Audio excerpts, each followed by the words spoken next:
1918 год, в сентябре, родился Лутфулла в семье многодетной, он был самым младшим. В семье родился очень бедная семья. И так случилось, что вот в гражданскую войну отца забирают на фронт, он там погибает от цепного тифа, и мать остается одна с 4 мальчиками. Из них, как я уже сказала, Лутфулла был самый младший. В 1926 году, да, понятно, что это самые голодные годы, вот его раннее детство приходится на голод в Поволжье, на разруху после гражданской войны и революции. Тем не менее, вот до 1926 года они как-то все-таки проживают в своей деревне, и умирает, к сожалению, его мать. Ему всего 9 лет, когда он остается сиротой и остается на попечении своего одного из старших братьев Абдуллы, который уже был женат, уже имел семью. Но понятно, что лишний род, лишняя, как бы, так сказать, обуза пришлась на плечи старшего брата. И, наверное, Лутфулла себя считал каким-то лишним, так сказать, ртом в этой семье. И поэтому страстно стремился, конечно, к самостоятельности, к самостоятельной жизни. Но вот вообще он действительно самостоятельность проявил очень рано, он вообще и очень любил рисовать, как вспоминали его односельчане. Он рисовал везде, тоже как вот, собственно, да, как мы знаем из биографии разных других художников. И рисовал, и еще и писал. Вот что самое интересное, что у него проявился очень рано и литературный дар. И вообще у него тяга была и к русскому языку, и вообще это была татарская мишарская деревня, у него был такой мишарский татарский язык, но он очень хорошо стал овладевать русским языком, читая взахлеб, просто читал в сельской библиотеке все книги, все газеты, журналы, периодику. И вот совершенно случайно, вот еще где-то в 12-13-летнем возрасте, он случайно натыкается вот в своей сельской библиотеке на газету «Яш Ленинщик». Это казанская газета, которая «Юный ленинец», в которой печатались, оказывается, вот рассказы, рисунки, тоже детские. Там была рубрика детских рассказов и рисунков. И он решает связаться с этой газетой, посылает туда свои рассказы, которые сам же иллюстрирует, и, в общем-то, его печатают, и достаточно много. Таким образом, вот эта связь с Казанью, она образовалась уже тогда. И в 13 лет, да, он связывается, значит, видимо, именно через страницы этой газеты он узнает о знаменитой школе номер 13, которая находилась в Татарской Слободе, в Старо-Татарской Слободе, в которой уже тогда и учились, и преподавали очень известные люди, например, Хади Такташ там вел литературный кружок, Хасан Туфан там тоже нередко выступал. И они привлекали очень многих.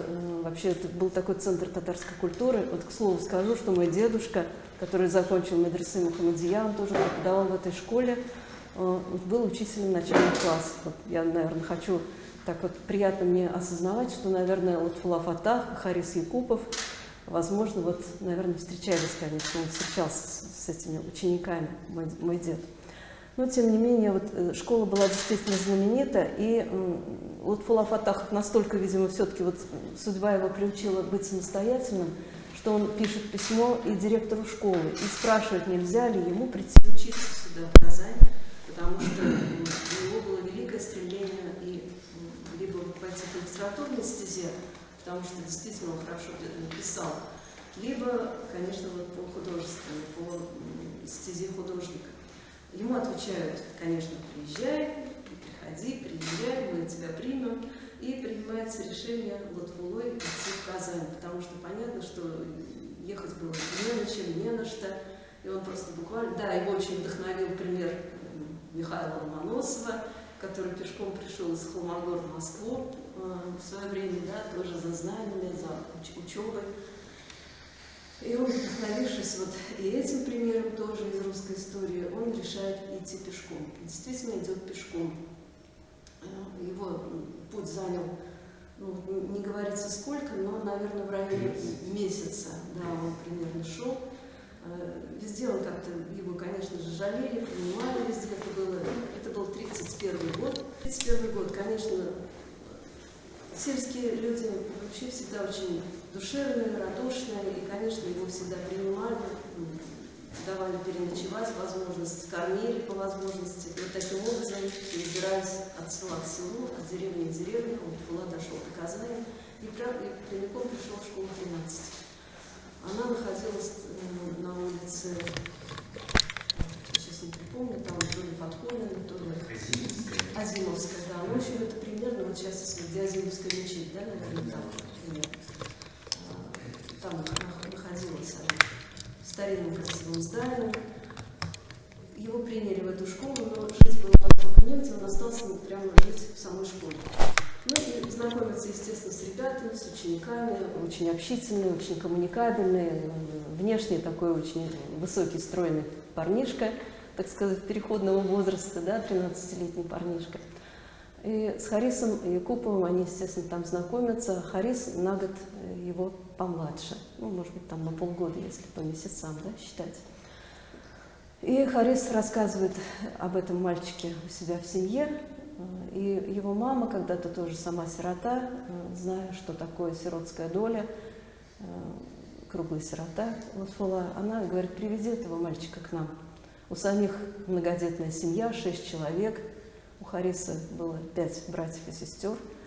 И он становится их, входит в их семью. То есть просто они его приветили, и фактически он вошел в их семью, стал членом их семьи, потому что, ну, в то время было все это проще, так сказать, да, просто стал жить у них и фактически стал еще одним ребенком их семьи. И наравне со всеми родными детьми также воспитывался, ходил в школу, учил уроки, его кормили, поили, одевали, и фактически все стали братьями и сестрами. И вот так шли вот эти ранние годы. Вот эта фотография, она тоже уникальная, ее нам предоставил Фарид Харисович Якупов. Замечательная фотография, 1938 год. Ну, так обозначил Фарид Харисович, но почему-то мне кажется, что немножечко здесь, может быть, даже чуть раньше, это все-таки не 1938, может быть, 1936 год, потому что здесь еще они совсем юные, мне кажется, лет по 15-16 им здесь, да, по возрасту. Как раз это то время, когда, да, учеба началась очень интенсивно, очень хорошо, он с удовольствием учился, прекрасный был почерк. Вот мы дальше увидим его автограф, у него действительно очень красивый почерк, он там, вот увидим его заявление на принятие в Союз. Прекрасно владел русским языком, уже хорошо говорил, потому что читал очень много литературы. И, в общем, они очень увлеченно и учатся, и, самое главное, посещают, у них проводились уроки ИЗО в школе, вел художник Свигурзин. Вот такой замечательный тоже художник, который жил в Старой Татарской Слободе. Кстати, потом он подвергся репрессиям, к сожалению. В общем, достаточно судьба была драматическая у Свигурзина. Какое-то время им достаточно этих уроков, потом они уже становятся, как бы, ну, им, естественно, развиваясь все больше и больше, хочется развиваться дальше, они начинают посещать Дом культуры, который находился на улице Профсоюзной, и вот там начинают проводиться конкурсы детских рисунков, активно участвуют во всех конкурсах, и вот был такой знаменитый у них уж конкурс, и вот есть такой тоже в нашем архиве, это уникальный документ, аттестат, который, в общем, если так, в общем, аттестат как раз о том, когда о завоевании вот этой именно первой категории, так значится в документе, Лутфуллой Фаттаховым, и о награждении им вот премировании красками и альбомом. И еще, как вспоминал Харис Абдрахманович, еще и литературой по искусству. То есть завоевывают, и Харис, кстати, то же самое, они завоевали вот такие такие премиальные места. Но такие конкурсы проводились неоднократно, и в 1935 году они поступают в Казанское,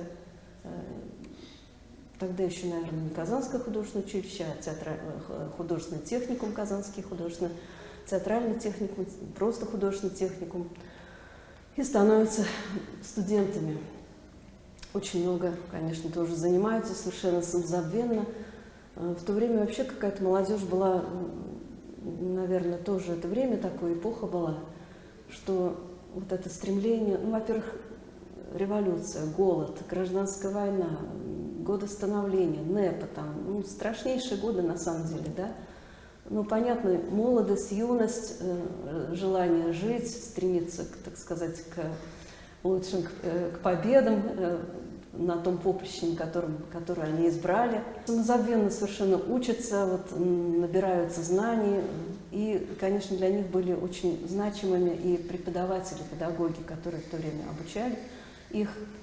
Тогда появилась в Казани плеяда выпускников Академии художеств. В то время это назывался Институт пролетарских искусств в Ленинграде. Это целая плеяда художников, которые сюда приехали. Ну, во-первых, это были вот Садри Ахун, о котором мы говорили на предыдущей лекции, и Константин Счастьев. Это были два скульптора, которые закончили этот институт, но они пришли преподавать, к сожалению, в нашем училище скульптуры не было как предмета, но они, естественно, владели и такими предметами, как рисунок, как живопись, как лепка, как композиция. И вот уроки они проводили, в том числе тоже были преподаватели. Затем приехали такие художники, как раз это вот все, вот эта плеяда, это начало 30-х годов, как Наиль Валиуллин. Ну, Валиуллин был их самым главным педагогом по живописи. Они вот, конечно, больше всего помнили его, но вот я когда с Харисом Абдрахмановичем общалась, как раз мне важно было расспросить его, поскольку я занималась скульптурой, вот как Счастьев был, каким педагогом. Он рассказывал о нем в самых превосходных степенях, о Счастьеве. И вообще вот эта плеяда учителей, которые приехали, они сами были еще очень молоды, им было, наверное, педагогам там 30, около 30, чуть за.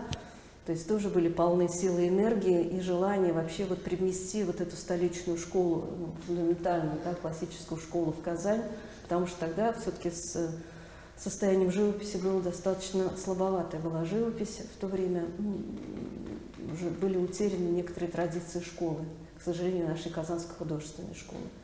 Поэтому вот это велико было желание привнести для казанских студентов в художественное училище вот эти традиции.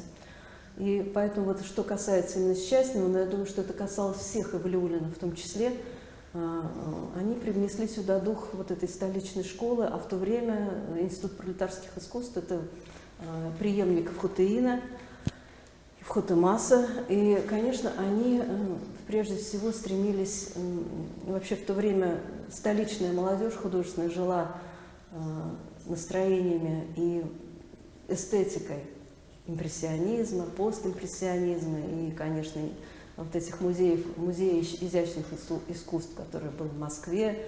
Это, конечно, музей новой живописной культуры, которые тоже повсеместно хотели, музеи, которые повсеместно хотели открывать, но, к сожалению, они в итоге все-таки свернулись, да. То есть это та авангардная живопись, которая буквально вот пропитаны ею были буквально вся художественная, так сказать, весь художественный слой многих городов, и Казани в том числе. И, конечно, вот дух вот этого французского искусства и русского в том числе, он был привнесен этими педагогами, Счастьевым в том числе и Валиуллиным, потому что именно вот об этом рассказывал Харис Абдрахманович мне наши вот с ним. К сожалению, это была последняя наша с ним встреча, наверное, за 2 или 3 месяца до его ухода из жизни, но он рассказывал буквально, вот горел этими воспоминаниями, все прекрасно помнил, и говорил, что педагоги ставили им такие совершенно необычные натюрморты, когда именно вот важно было показать и передать уже, да, студенты должны были передать различность фактур, да, вот, допустим, лакированное пианино на фоне там фарфоровая чашка, металлический нож, яблоко и так далее. То есть вот эта разность фактур, разность, так сказать, материалов, она важна была в передаче и цветовой, и тоновой для студентов. Поэтому, конечно, вот эти абсолютно такие новые веяния, они были, питали студентов, питали нашу художественную культуру в будущем, которую потом воплотили, конечно же, и Харис Абдрахманович, и Лутфулла Фаттах. Вот эта фотография уже буквально перед уходом на фронт. Вообще в 1939 году начинается Вторая мировая война. Открывается Северный фронт, на севере, да, финская война. И буквально вот в 1940 году ребята только заканчивают, они на последнем курсе, на последнем 5-м курсе заканчивают училище. Но пишут дипломные работы, но еще как таковой защиты дипломов у них еще не было. Тем не менее идут в военкомат, один, другой, третий раз, и в итоге все-таки их отправляют на фронт добровольцами. И Лутфулла, и Харис уходят в 1940 году, покидают Казань и уходят на фронт. Годы войны, в общем, сложились у всех по-своему. Если для Хариса Абдрахмановича счастье его, что сложилось достаточно благополучно для него военные годины, потому что он всю войну прошел, встретил ее в 1945 году, встретил победу в 1945 году в Праге. Практически не был ранен серьезно, это было большое счастье, остался жив. То для Лутфуллы Фаттахова это были страшные годы. Он попадает буквально с первых... Во-первых, да, он попадает в стрелковый полк имени татарского ЦИКа, Татарского Центрального Исполнительного Комитета. Это вообще в 30-е годы формировались вообще по национальному признаку тоже дивизии. Но, видимо, так легче было и управлять, потому что очень еще языковые были проблемы для этого. Поэтому вот татарская дивизия была сформирована еще в 30-е годы. Вот именно в эту дивизию попадает Лутфулла Фаттахов. И именно эта дивизия оказывается на переднем крае в Белоруссии, когда вторгается 22 июня фашистская Германия. Сам Лутфулла Фаттахов вспоминал так, что да, канун 21 июня, все было прекрасно, хотя они уже были, так сказать,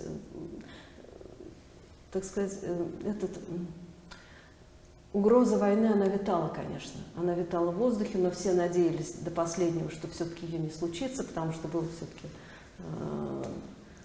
пакт между Германией и Россией о ненападении и так далее. Но, тем не менее, все случилось, что случилось. И именно вот их дивизия, одна из тех, которые приняли вот на переднем крае первый бой. И буквально в первые же дни войны Лутфулла Фаттахов попадает в плен. Он был контужен, несколько месяцев он не мог ни слышать, ни говорить, практически не видеть. У него была страшная совершенно контузия, ранение. И вот начинаются страшные годы плена, из которых он, конечно, три раза он пытался бежать, они все оказывались неудачными, эти попытки побега. А после каждого побега условия ужесточались и ужесточались. Естественно, это была и моральная, и физическая, совершенно невероятная, тяжелейшая жизнь, о которой, в общем-то, он не хотел никогда и вспоминать. Но, да, и последний побег весной 45-го, уже перед самым окончанием войны, он оказался удачным. Он бежал вместе с несколькими своими, так сказать, как сам сказать, сокамерниками или теми, кто с ним рядом, да, был в плену. Получилось так, что они ехали в железнодорожном вагоне, в общем, они как-то сумели выломать вот эти нижние половые доски, и буквально спустившись, вот залегли между рельсами, поезд ушел, и, в общем, сумели они бежать, перешли границу, оказались во Франции и попали в ряды сопротивления. Конечно, подвергается любой пленный, побывавший в плену, подвергался страшнейшей как бы и чистке, и проверке, и отсидке в лагерях. Конечно, какие-то вот эти... Нет подробностей, к сожалению, этих воспоминаний. Вот, к сожалению, мы подробностями не владеем, как именно, что именно прошел. Но все-таки где-то к лету, уже после того, как победа произошла 9 января, где-то к концу лета, к концу, может быть, даже к началу осени, все-таки выпускают, видимо, вот после вот этой определенных, так сказать, процедур, которые прошел пленный, Лутфуллу Фаттахова выпускают более-менее уже в свободную, так сказать, жизнь, но он остается, естественно, военнослужащим, он рядовым его зачисляют, и он служит в Будапеште и в Австрии, в Вене и в Будапеште. И вот эти рисунки, которые сейчас перед вами, это подлинные рисунки, которые он сделал вот в таком альбоме. Видите, они вырваны из альбома, вернее, из блокнота. Он зарисовал вот различные вот эти сценки и совершенно подлинные вещи, которые вот он затем привез из Будапешта. А вот эти рисунки, они были тоже сделаны в 1945 году, это уже вот рисунки карандашом. В основном он зарисовывал своих сослуживцев, однополчан, с которыми служил, и вот такой разбитый стервятник. К сожалению, очень мало рисунков сохранилось со времен Великой Отечественной войны именно Лутфуллы Фаттахова. Но это можно и понимать. И вот эти страшные годы войны проходят, он не знает, когда его вообще демобилизуют и вообще, когда он сумеет вырваться в Казань. Первое письмо от него приходит в конце 45-го года в Казань. Вообще до этого все думали с 41 по 45 ни одной весточки от него не было. Его считали уже погибшим здесь, в Казани, потому что все горевали, все плакали, потому что ничего нет. И да, все знали, что эта дивизия разгромлена. Да, нужно сказать, что вот ее разгромили в первые дни войны, и она исчезла, и она оказалась расформирована, эта дивизия. Все, никаких остатков от нее не осталось. И вот одно из писем, которое он пишет, 2 февраля 1946 год, Будапешт. Он пишет Харису, уже у них наладилась связь, переписка. Он пишет, видимо, уже близилась демобилизация, он все-таки чувствовал, что это скоро случится, возможно, да? Вот он пишет: знаешь, Харис, я очень-очень рад, что есть люди, которые меня не только помнят, но и, входя в мое положение, учитывая мою бессемейственность, пишут мне, чтобы я приехал непременно к ним. Я имею в виду вас. Я безгранично благодарен как тебе, так и твоим родным, что все вы приглашаете меня после демобилизации к вам. Большое, огромное вам спасибо. Только видишь ли, Харис, смогу ли я сразу после прибытия в Казань встать на ноги и начать жить без чьей-либо материальной помощи? Ты, я думаю, что меня понимаешь. У меня думы такие. Приехать-то я приеду к вам, но чтобы не стать тяжелым балластом на вашу семью. Я знаю, семья у вас не маленькая, и не будет ли тяжелым бременем для вашей прекрасной, добродушной семьи? Вот в чем вопрос и какова жизнь в Казани. А пишет, что он может уехать в Среднюю Азию, потому что там он сразу найдет работу. А здесь он боится, что он пишет, что, между прочим, скажу о своем художестве. Несмотря на большие невзгоды войны, я, как мне кажется, не очень отстала от своей профессии. Но знаешь, Харис, как мне не хочется ходить по учреждениям и предлагать им свою халтуру, как это делали мы, будучи студентами. Я, кажется, сумею быть неплохим руководителем юных художников, но очень трудно будет для моего самолюбия брать заказы лозунгов, чтобы пробиваться сквозь послевоенные трудности. Теперь, мне кажется, в Казани их немало. Однако интересуюсь, Харис, что же ты сейчас делаешь? А неплохо бы нам с тобой еще годик поучиться, поработать над собой и написать дипломы. Но знаешь, это видно будет. Но пока слышно о том, что в недалеком будущем будет демобилизация, и я, конечно, без всяких задних мыслей приеду к вам, а там обсудим, как нам быть, и сообща найдем, где наше место. Однако, говоря «наше место», я имею в виду тебя, Усмана, Бекчентая и себя, это его друзья. И я даже не думаю, где бы я был один без вас. Постарайся наладить связь с Усманом и Бекчентаем, дай Бог нам, чтобы мы по случаю моего приезда сидели у тебя в полном составе друзей. Итак, до свидания, дорогой друг. Это письмо приводит Фарида, дочь Лутфулы, даже сама растрогалась. Да, и вот, да, приезжает в Казань, конечно, к Харису в семью. Уже в 1948 году он подает заявление на прием в Союз. Видите, как кратко, прекрасный почерк. И вот его краткая автобиография. Да, он начинает работать в стат-художнике сразу, он начинает работать в стат-издательстве, в татарском книжном издательстве. Его привлекают к работе над журнале «Чиян». И вот его заявление, 1948 год, прям подлинное заявление, оно тоже в нашем архиве. В общем, вот такое замечательное, все очень коротко, кратко. И совсем мало произведений, да, которые он тут перечисляет. Это «День Победы в деревне», песня о родине, самое главное, и «Толя». Собственно, практически мало иллюстраций к сказкам, да.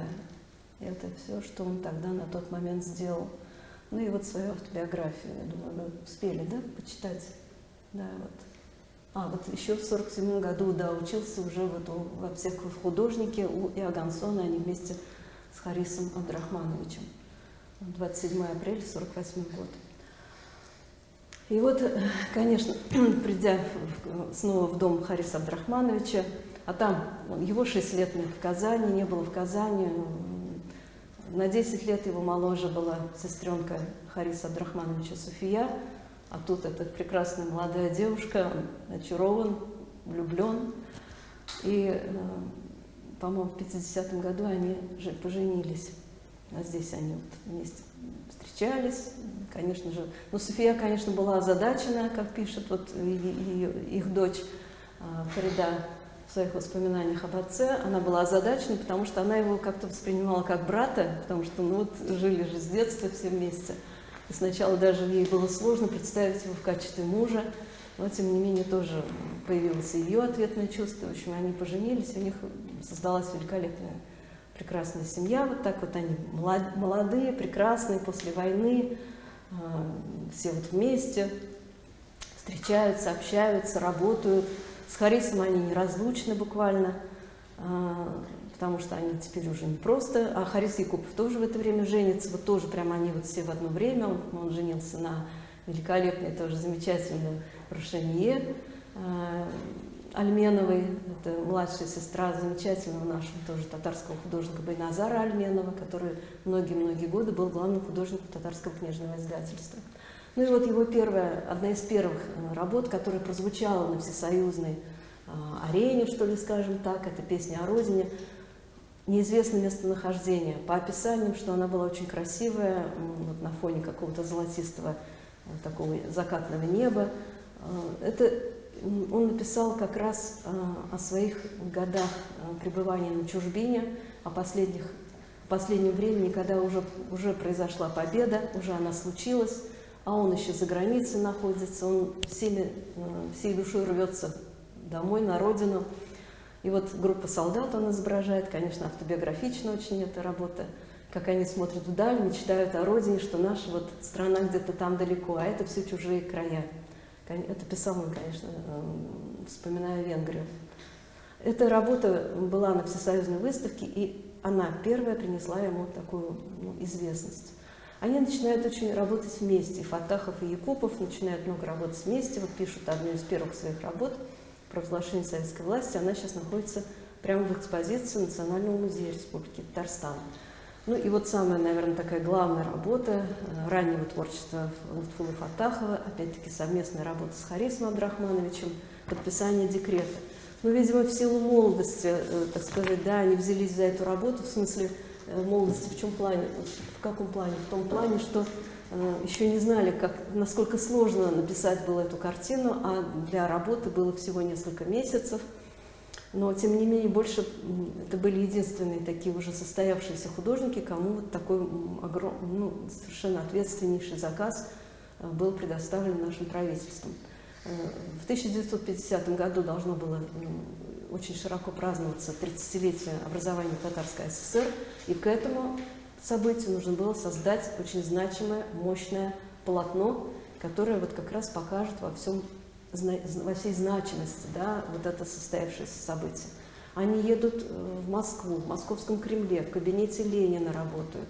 Вот именно вот в этом самом кабинете, где Ленин когда-то принимал татарскую делегацию в 1920 году. И вот, конечно, там натурщики тоже помогают им работать, составить вот эту композицию.